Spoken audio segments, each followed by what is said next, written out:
the ability to heal is a natural gift, which is a potential within everybody, but some people are called or have the pull to develop that potential more than others. Now, one of the basic ways in which healing happens spontaneously is through touch, and the first touch is the mother soothing her child, and it's more than whatever the putting the hand on the child or the patting it. There is a communication of something when that happens. An energy is transmitted purely instinctively through the loving care and concern of the mother. So that loving energy is itself a healing energy that's transmitted to the child. So that's where the healing ability begins. So we actually can be said to be healing each other naturally. And there are lots of ways in which we do this. We might be completely unaware that we are actually healing people and healing ourselves.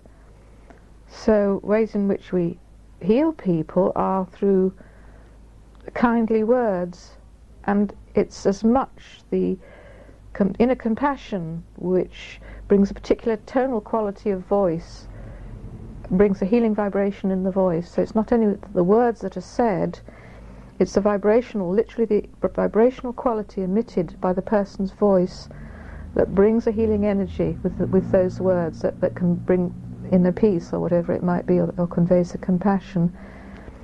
The same that can be said for a compassionate or kindly glance through the eyes. Energy is transmitted through the eyes, and there are some people whose eyes are very powerful and very uncomfortable. And the way that people can use their eyes to dominate. Equally, the eyes are a transmitter of a particular quality of healing energy, and there are those initiates and adepts and very evolved people who can, as the Sufis say, can simply heal through the glance. So that's sound, touch, and through the eyes. There are even more evolved people who can heal simply through their auras, through their presence, which they are not actually doing or emitting anything. It's simply their evolved beingness, their quality. And you might have encountered, might have had the privilege of encountering, I have just one or two people, their very presence, the aura, the vibrational radiance that they emit has a beautiful healing quality, and one is touched by that. Sometimes one's not aware till afterwards.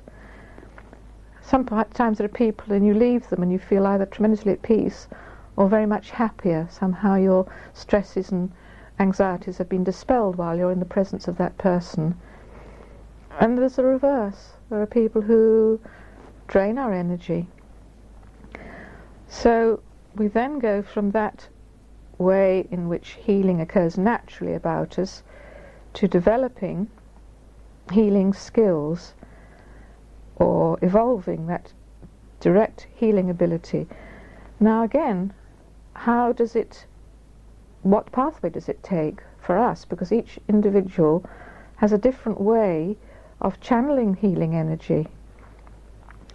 For some people it could be through their music. There are some musicians who are definitely tapping into higher frequencies, spiritual dimensions, and they are channels for healing sounds and frequencies. There are particular composers, and I'll leave you to work that one out for yourselves according to the effect the sounds have on you. And I would certainly, one of the major people for me is Bach. There is a particular healing quality in the resonances and the combinations of the sounds, the patterns of the harmonies, and that has the beauty and the balance of that has a healing effect.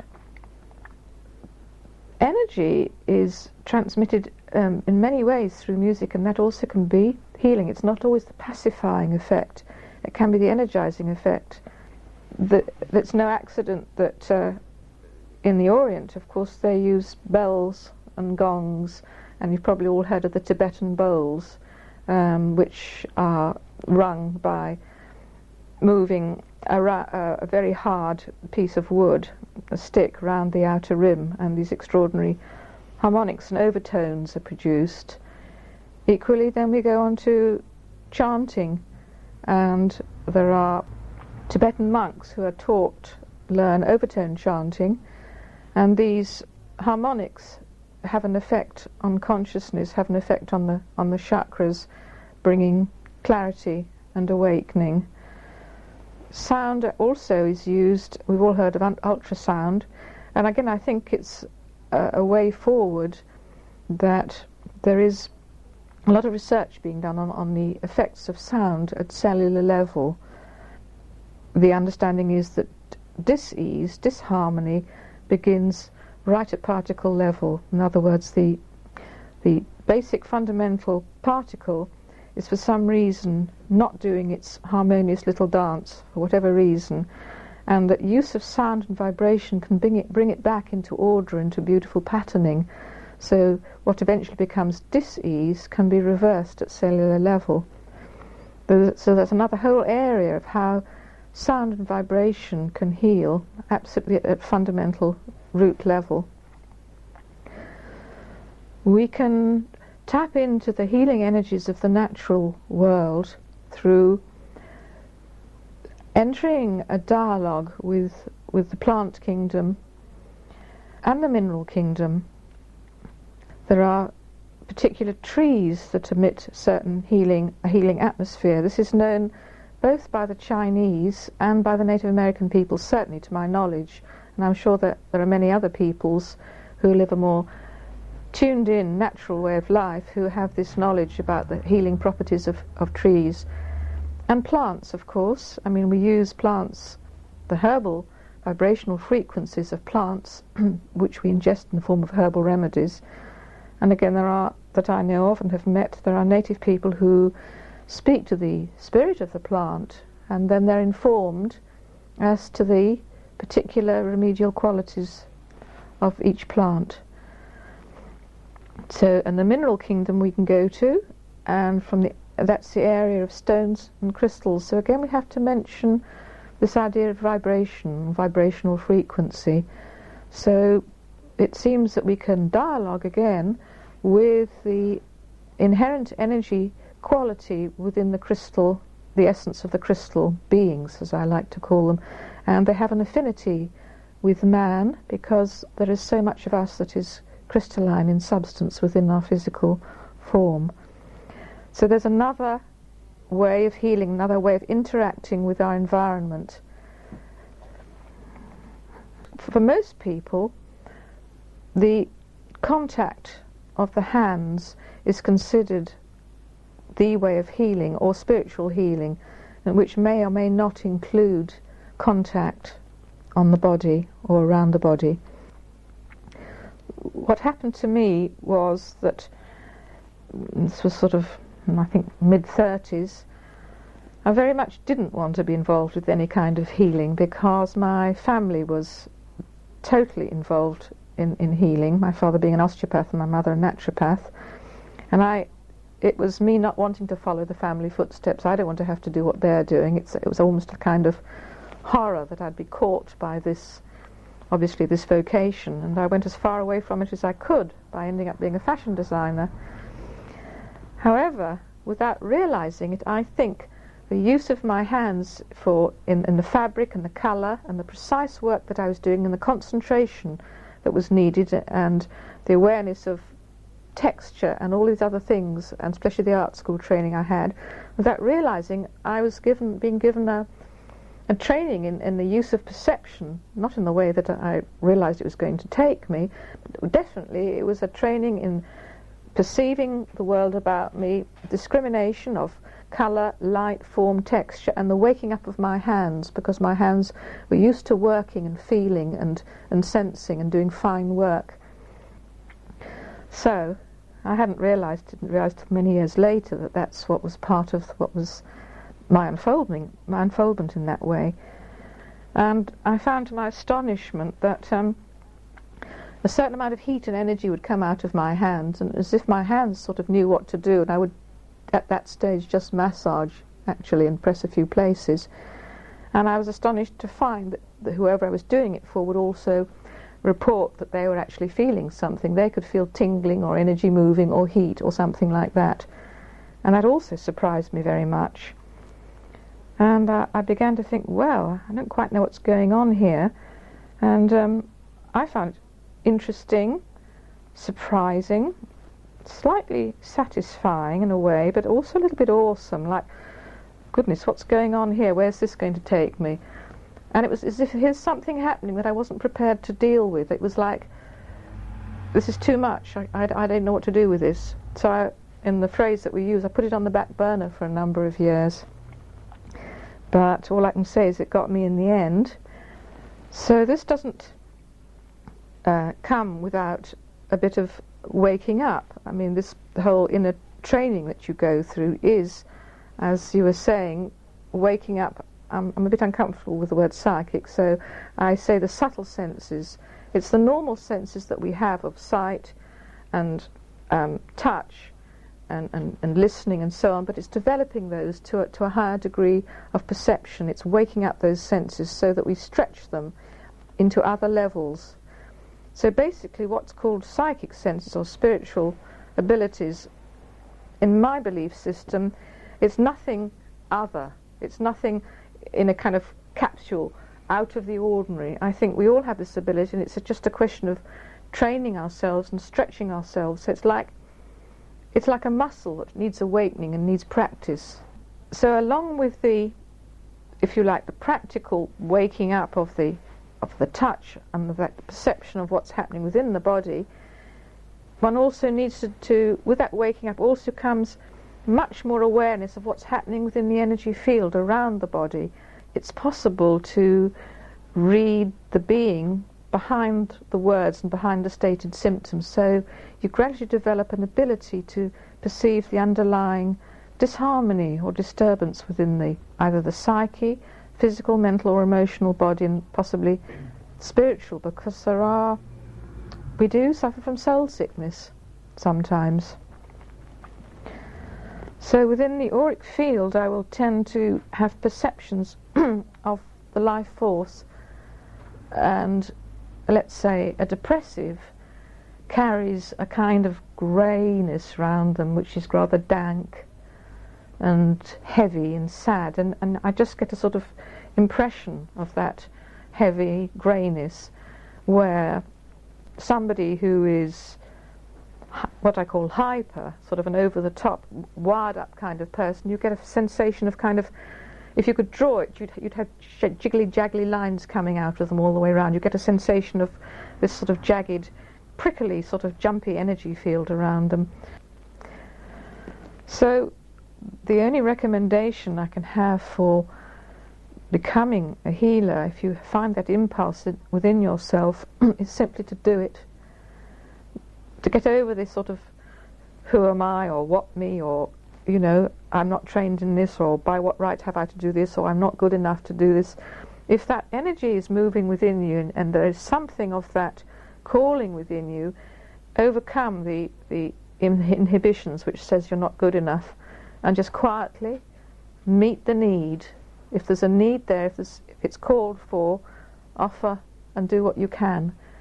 And it's only by doing, really, that can develop. If you feel very strongly called to that, a lot comes from the mind. So we think, so we are, is a very well-known phrase. So the general tenor, the general pattern of our thoughts will tend to bring health or disease within the being. On a very basic level, if we think of ourselves as old or get very set in our ways, we can actually physically start to look old at 25. If we believe that time isn't important and the enjoyment of life, the enthusiasm, the vitality that we carry, the general optimism and positivity of our thought patterning is such that is the main tenor and quality of our thoughts, then that is exactly what the matrix, if you like, the blueprint, which I believe surrounds us, picks up. and the very cells of the body will reproduce themselves in youthful, vibrant form. And if we held images of ourselves as ailing or tired or bored or whatever it is, or the loser, or if we carry depression a lot with us, then that matrix will pick up those thought forms, and we will produce for ourselves cellular structure which have that low vibrancy, that depressed energy, and that actually will eventually result in loss of vitality within all the vital organs, and we actually can make ourselves old. The DNA will pick up and resonate and vibrate with whatever thought patterning is fed into it. So we actually can make ourselves old if we choose to, or young and vibrant, or at least vital, for as long as the system can keep going. And it's far more natural to be like that. We don't actually have to crumble into middle age or to old age or whatever it is. And vitality, vibrancy, the positivity of the mind, and the vibrant, the enthusiastic outlook will actually recharge us at cellular level. And you know how if you wake up in the morning and it feels a bad day, you can feel 100. And the next day, if things seem to be going well, you can suddenly feel about 3 or 4 and want to kick up your heels and run about. So I'd certainly agree. So we think, so we are. So that's an indication of how the mental qualities can affect our whole being. And then we come to the whole area of stress, and why we get stressed, and how do we cope with it. And it's an increasing problem, and unfortunately it's increasingly difficult to deal with. We have ceased to live in harmony with our environment. Most of us live in an extremely artificial environment. We eat foods that are chemicalized and produced artificially. If we eat meat, a lot of those animals have suffered appalling treatment and are fed with hormones and other chemicals. The land, the crops, are harvested without the least amount of gratitude or compassion for the land, for the plants. I mean, we have lost that harmony, that reverence for nature. We have become denatured beings, so is it any surprise that our immune systems are breaking down? Other stresses are the air that we breathe, the water that we drink. We're subject to all kind of geopathic stress. There's all kind of signals and vibrations and radio waves and all sorts of other waves. There's nuclear emanations. The world is now heavily polluted at practically every level, and the human organism has an amazing amount to cope with. And whether our life is actually of itself stressful or not, you've already got a huge amount of stress there. I mean, there it all is without actually doing anything. That is our environment, both external and internal. Then you have to add to that the rat race, and the consumerist society perhaps is going, but we're left with deep anxieties as to basic survival needs with huge unemployment and all the other things. And then we're so much aware these days, not of our own little patch, but the whole planet's stresses and population stresses and strains. So we ingest all of this along with the news on the telly, as well as all those images which are coming into us.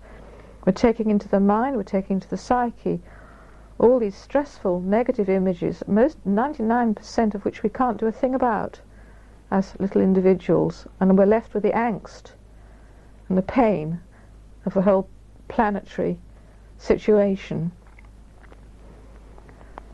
So yes, it's an enormous problem. How do we counteract that?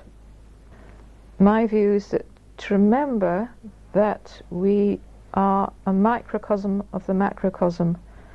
As above, so below, and as within, so without, and vice versa. We probably, if we're sensitive thinking people, feel incredibly disempowered and hopeless at this moment. And the only way that we can deal with this is to do two things, is to do whatever feels appropriate and possible for us to do within our immediate environment to make a difference, and to work with and upon ourselves in whatever way we can to improve our own personal ecology, because we are cells of the whole organism, which is the whole planetary body, the Gaia, the earth consciousness, the whole earth being. We are cells of that being, just as much as any mineral or stand of trees that's been uprooted or whatever it might be. So if we are able to harmonize in whatever way possible our own personal ecological system, and maybe it needs a commitment to that, maybe it needs a commitment to trying to find simple foodstuffs that are as little polluted as possible. Perhaps it means, if possible, giving ourselves time to find countryside that's reasonably unpolluted and to spend some time in the countryside, or even join groups which conservation groups which will clear areas of woodland or whatever it might be. That we are doing something, that we're same time we are giving ourselves the benefit of those healing energies. This, one of the best healers for mental stress is actually to go out into the land, to go amongst the trees and the plants and the natural, to go by the ocean, the natural things of the world. That is one of the most de-stressing situations, to come back into that harmonic partnership with the natural kingdoms and relearn how to do it, because there are profound gifts within that system. The other way of the mental climate, it means an effort. It means an effort of self-awareness to observe our general thought and emotional patterns, and as far as possible to recognize that we don't have to be the victims of our emotional state. We can observe our emotions, we can observe our thought patterns. If we recognize that we are generally a pessimistic person or whatever it might be, the mere fact that we can observe that, we can then say, well, who's the observer? And once you realize that we are something beyond the thoughts or the emotions that we may think we're trapped in, then we realize that we've got the ability to make choice, and that choice is freedom.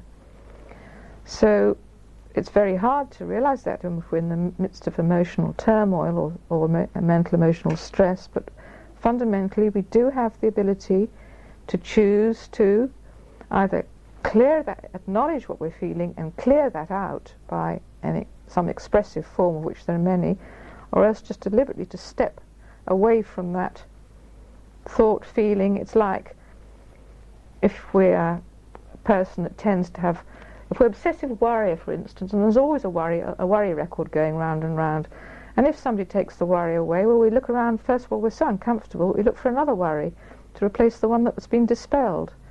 And that kind of obsessional, cyclical patterning, we can break the habit. We can choose to put a pleasant record on, or a better tape on, if we think of it as a tape. A little visualization of taking that tape off and putting a nicer one on actually can work wonders, and we can actually reach the subconscious part of ourselves where we hold all these stress patterns by literally playing those sorts of children's games. It is a way to bypass the mindset that keeps us fixed in particular psychological patterns, is to go to the image, to work with images and dreams and symbols, and find our own way through plays and fun is a much better way of accessing that inner child part of ourselves, so we can change those tapes. Sometimes, yes, we need a little bit of help and guidance, or a little bit of objectivity.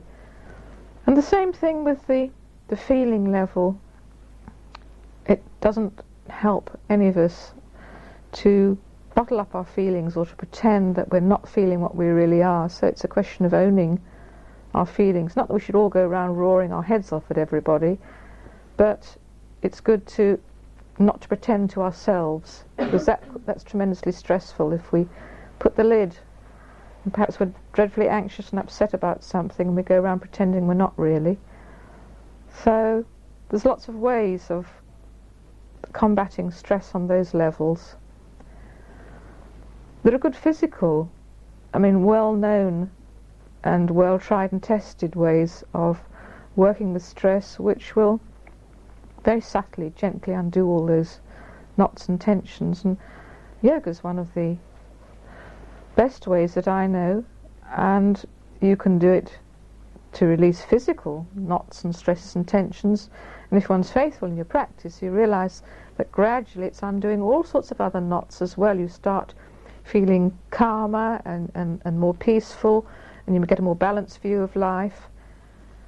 And if you work with the breathing and the meditation that go with a good yoga teaching, and then many more openings and awakenings will just gently start to happen for you. There are many ways of challenging ourselves. Ultimately, we will find any deep satisfaction if we go to sleep and just wait for things to change. I'm very keen on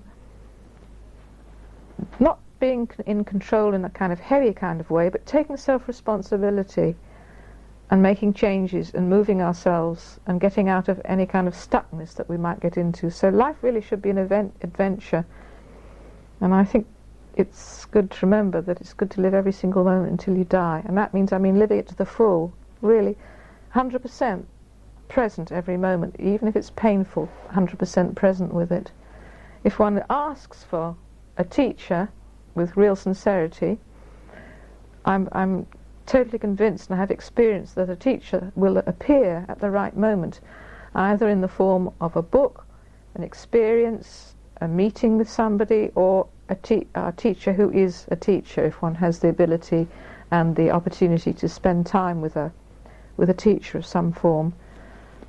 So there's a lot available. There's a lot available if we look around and if we ask. The higher self knows exactly what we need to experience, and really open oneself to that being, that part of us that is connected to spirit, because there is that place within us where everything is known. We have all the resources, and all knowledge is within us. It's very hard to realize or to believe. That doesn't mean to say it's all going to be available to us all in one go, otherwise we'd be totally sort of blown away. But the key to what we need is within us, and sometimes we need to ask for the key. Sometimes we're not ready for the key. Sometimes we have to do some groundwork. But the way to the inner teacher is within us all. So we need both. At times we need the external teacher, and at other times we need the inner teacher. So the inner teacher can be that intuitive inner voice. So it's very important to give ourselves quiet time or start that dialogue with the higher self, and just it works through the intuition, it works through that other part of ourselves, that right brain. They could even call it gut feeling. It's another way of contacting that part of ourselves. So healing isn't just fixing things that have gone wrong, it's holing, it's becoming whole people. So it's finding ways to become whole so that our lives can be lived in harmony with ourselves, with the people around us, with our situation, and within the natural world. The evolving of a healer is not just the evolving of the healing skills, it's very much the evolving of the being. It's the opening of the person